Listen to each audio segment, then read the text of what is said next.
Think back and try to remember your favorite characters in books and film. Who are the characters that are most compelling, most memorable to you? Who are the characters that drew you into the stories, amplified your enjoyment of those stories?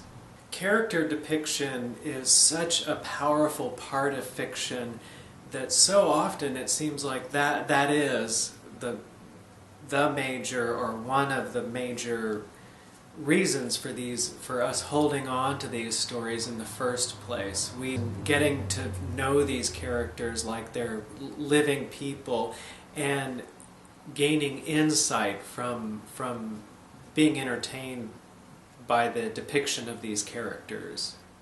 So how do we write compelling characters?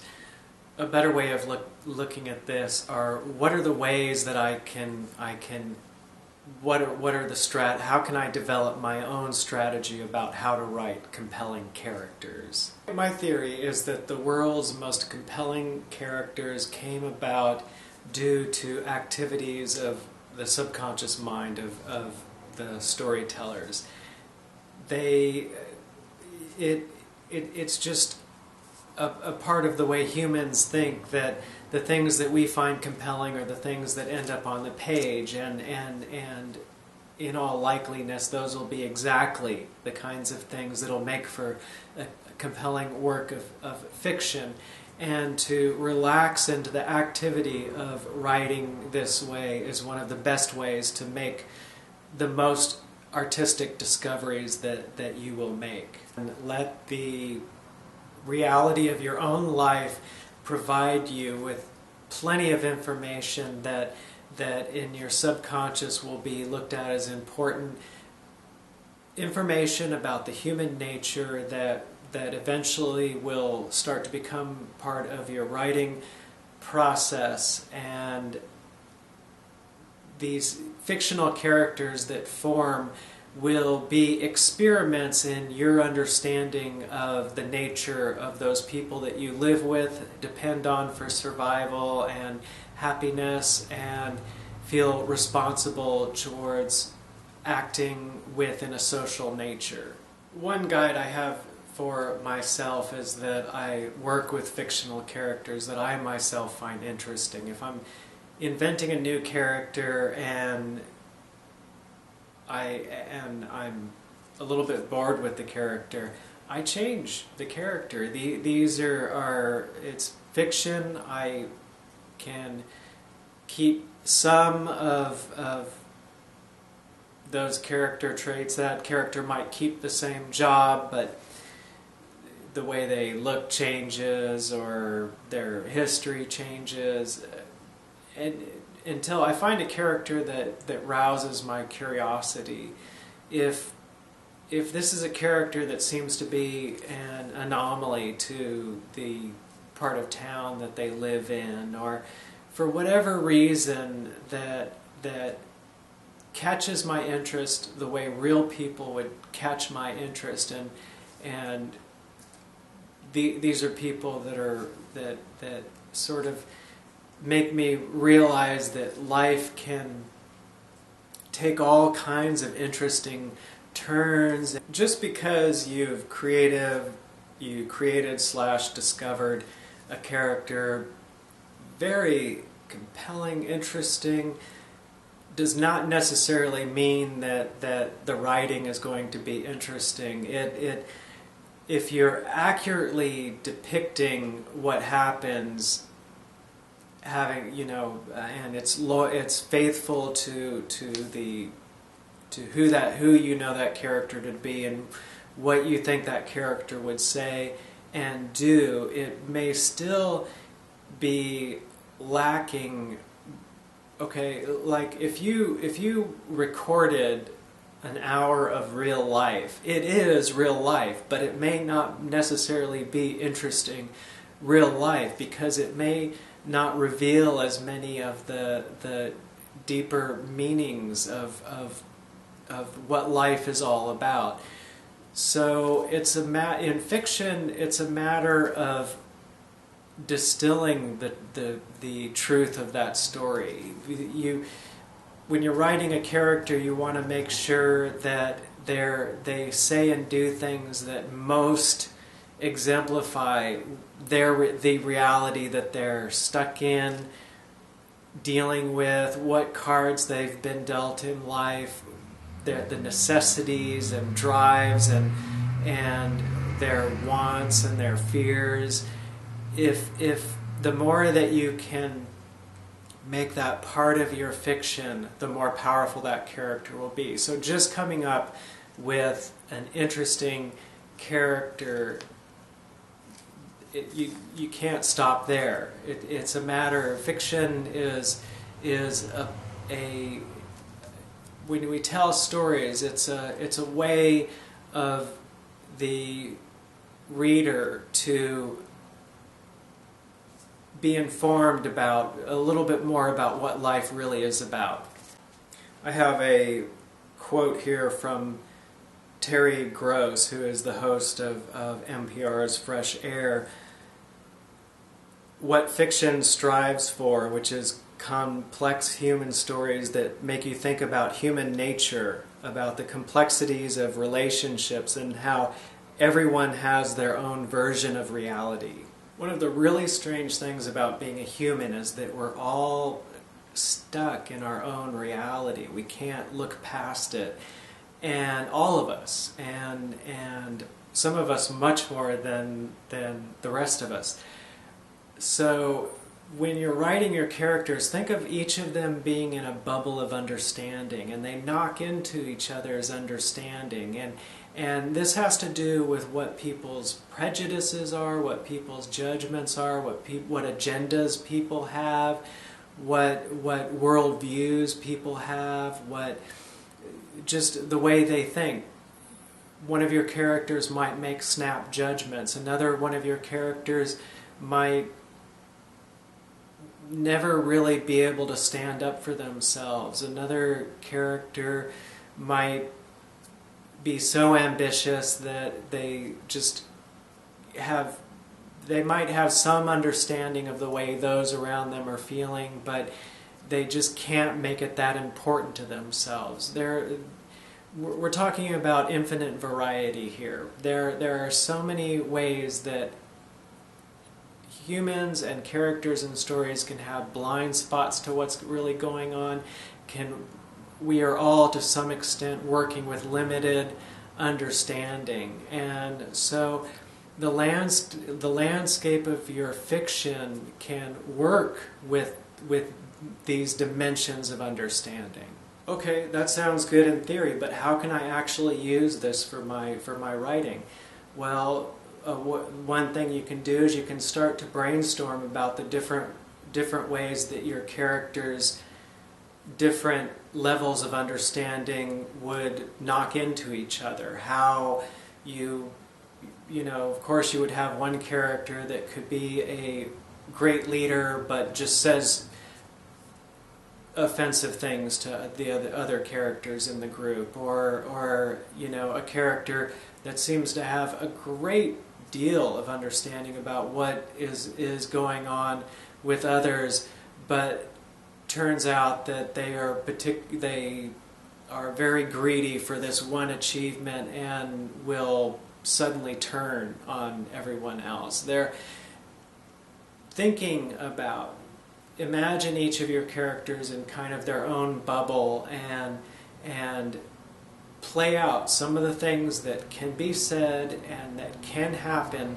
to show those bubbles, to show the limits and the liabilities of each of those realities interacting with each other. Depicting human characters is such a vital, powerful part of fiction that it could carry the story. You could, as an exercise, you could write a couple of super short stories that are not plot driven, where nothing necessarily happens, but you're writing to depict these human conditions And so make it up. Start making it up. You can be inspired by actual experiences you have. If you have ever met someone who would like to be a nice person, but also feels a certain need to control the situation a little bit more than might be appropriate, fictionalize it. Work with it in fiction. This is just an exercise. And don't copy. When you faithfully copy life, you're not necessarily learning anything. But when you try to look at the reasons behind why your life presents the things to you that it does, then you start to learn. Then you start to gain an understanding of the human condition. Then you can start to develop your own psychology of why people feel the way they do and do the things they do, and then you're more like an explorer, and you're learning, and you're using art and fiction as the place where you gain these insights and make these discoveries. So faithfully copying life, you're still, if you are ultra faithfully copying life, you're still just looking at the surface. A camera can copy life. A camera is better at copying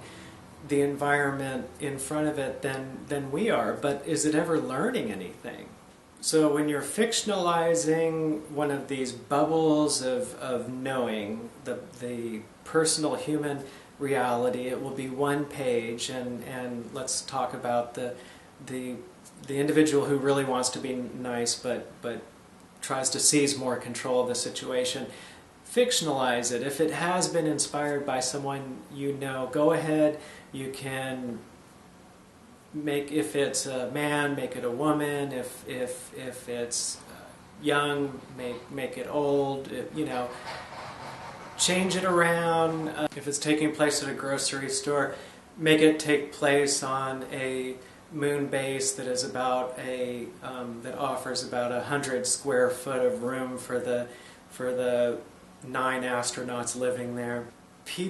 Audiences like compelling characters, and these are characters that the author has invested their time in. They've taken the time to make the relationships more complex. Now all relationships are complex in real life, and it may not always seem that way. If you just randomly go to two people talking on the street and record their conversation, it may sound perfectly mundane. But if you track that relationship from beginning to end, you will realize the complexity in it. And the fiction writer is the discoverer, is the explorer that can gain an understanding about what are the underlying complexities and enjoy the challenge of conveying it in a natural, relaxed way. In the dialogue your characters speak, in the actions they do, in the different transitions that relationship goes through. Did they start out really amiable, and did they end fighting and never spoke to each other again? How did that relationship change over time? Now, there's no end to this type of working for fiction. It's a lifelong form of discovery, and you're going to discover things that no one else has discovered, and you're going to reveal things about life that no one to this day has revealed yet. Again, relax, be in it for the long haul. Don't try to become a master of understanding and become, don't feel like you need to write incredibly compelling characters right off the bat. When I'm inventing new characters, I don't like them I don't dislike them, but I'm not that excited about them when I first create them, because I've only just first created them. They're like a bookmark. I know that in the story I'm writing there's a character, and in the long run they are important to the story for this reason. But every time I go back, I'm going to change who they are and the things that they say, and I'm going to do it in a relaxed manner.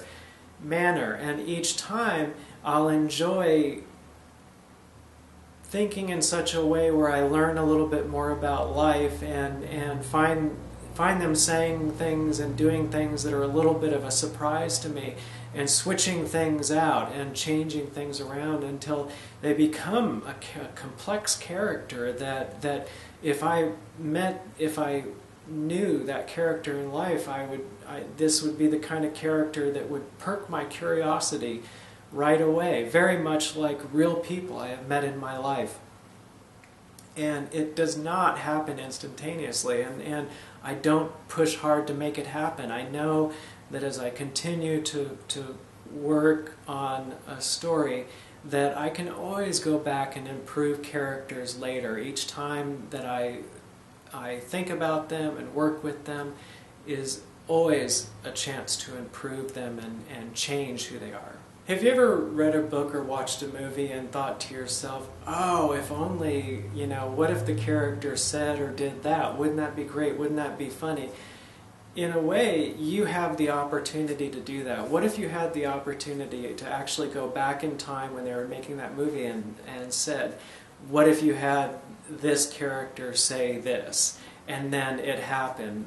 Wouldn't that be magical? In a way, you have that opportunity. Every time that you write the next draft of your story, you can step in there and be inventive and fresh about the story all over again and bring in new energy. Every character in your story is in two realities. They're outside circumstances and then the circumstances they think they are in. And what is exciting and nerve-wracking and thrilling to a reader is the circumstance the character thinks they are in. And so you can have two people on the street. You could have a millionaire who just lost all his money, and you could have a homeless individual who has just found $1 on the road. And outwardly, their circumstances are very similar, but the circumstances each of them think they are in are drastically different. And so if you're writing a fiction where you're having two armies colliding, yes, okay, it could be a situation for exciting. It could also be a situation that turns out to not be that exciting. But if you add the element of individually experienced situations, that's where the real excitement can take place. The greatest challenge of all, or one of the great challenges. That bubble of reality, we are not discluded from it. We are very much in our own bubble of reality, and another thing about being human is that we tend to feel that that isn't true, when that is very much true. As an example, you have Charles Dickens. He wrote Oliver. He wrote about, the plight of homeless kids in London and how terrible the system was and how great injustices were being done. And when you have reports about the way Charles Dickens acted towards his own children, he did some really unjust things. Now, if you detect a subtext in what I'm about to say, yes, I have to admit I have a subtext going on, which is, please be an individual who other people would enjoy to have in their lives. What I'm getting at is that I found something that has been one of the greatest tools I can use to enhance my writing. That is the idea of trying to appreciate where others in my life are coming from and what they're going through and what it means for what is the reality they are living in, and trying not to look at things in simplified or stereotypical ways, not to categorize people to a point where I don't really see them anymore, and realizing that all relationships are complex and not simple, and trying to look into what are the things that people other than myself are going through that are making them act the way they do, and appreciate the fact that if, I mean, as an example, if one little, what if I were living in a reality where it could be very easy for me to get pregnant, and that could have a great effect on whether or not I could go to college or not. Those are very harsh reality, not harsh, but those are very definite realities that individuals are dealing with that I may not be in the position to fully appreciate. But as an artist, if I want to make my fiction more compelling, I want to work towards an experience where I can, through imagination, try to live the lives of others, try to appreciate the realities they are contending with. You, the writer, have one of those bubbles of a personality around yourself, and the thicker that, what do they call it? The thicker that skin is on the bubble, the smaller that bubble is, the more limited your fiction will have. The less, the more that people will see the limits of it right off the bat. And viewers, writers, that's one of the first things they see in a fiction are its limits. The fingerprints of the author are all over their work. That won't change. But a turnoff is when the fiction is so limited in scope that it seems like it's a work that is more a depiction of limits of understanding than a place for discovery. When talking about highbrow and lowbrow art, there's this underlying idea that great works cannot reach the masses, and I totally disagree with that. This whole video describes ways that I think that great works can reach the masses, and great works have reached the masses. If you're going to read Shakespeare, you can't sit down and just read it without any understanding. It does take a lot of effort, and that's very worthwhile, and it is a great learning opportunity. But what I'm talking about is fiction that anyone can enjoy. People today can enjoy and get as much of richness from it as any worthwhile pursuit into literature. And this is one way that the writer can make that happen.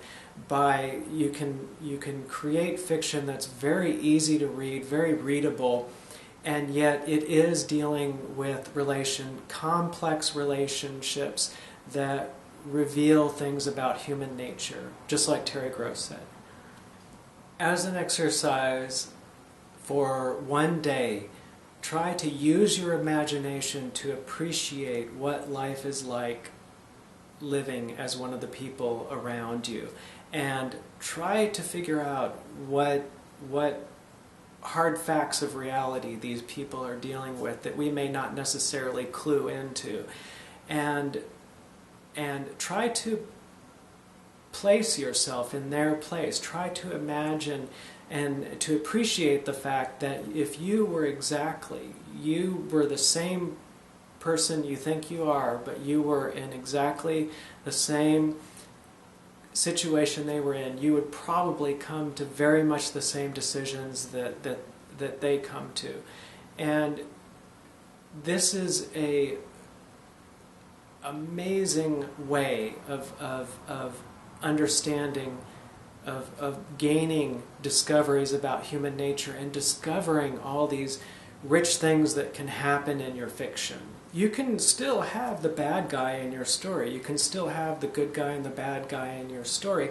But if you've lived a while in the bad guy's shoes, if you understand exactly why and been inventive in coming up with why they do what they do, then you can have the bad guy be a bad guy in such a way that makes the audience cringe and makes the audience laugh and makes the audience feel ambiguous about hating and caring about that character. Now, I've been working with these kind of approaches for years, and I still feel like a novice. I still feel like this is like territory I'm only beginning to accommodate myself to. So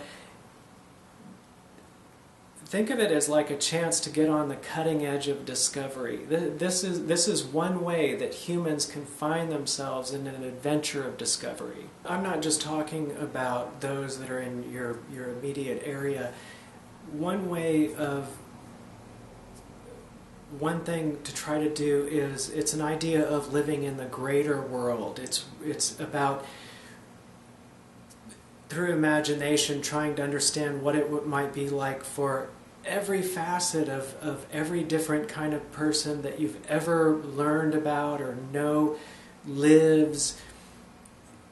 Really, I mean, as an exercise, try to go to the most diverse part of town and walk around asking yourself, what would it be like to be black? What would it be like to be young? What would it be like to be old? What would it be like to be gay? What would it be like to be female? What would it be like to be rich? What would it, and don't stop there. Those are it doesn't stop there. Try to look for individuals and try to imagine what an individual's life would be like, and appreciate that they are just as determined to survive and live well as you are, and their realities have as much of an effect on them as your realities have on you, and their lives are just as complicated as your life is. Just because I am the artist, just because you are the artist, does not mean we can step out of the bubble. One sad reality of the human condition is we're stuck in that bubble for life, and yet we can constantly push at the envelope. We can constantly try to through imagination, through art, we can constantly move away from mediocrity towards the amazing mystery and the true wonderfulness of life.